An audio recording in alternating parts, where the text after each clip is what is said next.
निषेध हा प्राप्तिपूर्वक असतो असा वेदांताचा नियम आहे.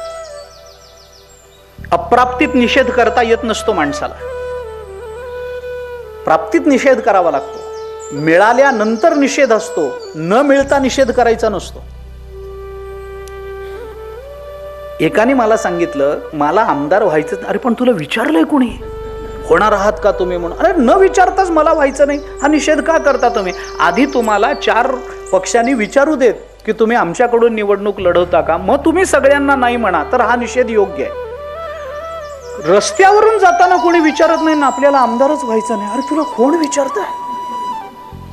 हा निषेध का करता? निषेधाला प्राप्ती असावी लागते. त्यागाला प्राप्त व्हावं लागतं तर त्याग करता येतो. अप्राप्त वस्तूचा त्याग कराल कसा?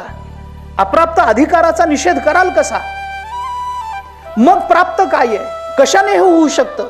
ज्याचा निषेध केला जाऊ शकत नाही असं साधन सांगा ना मग तुम्ही.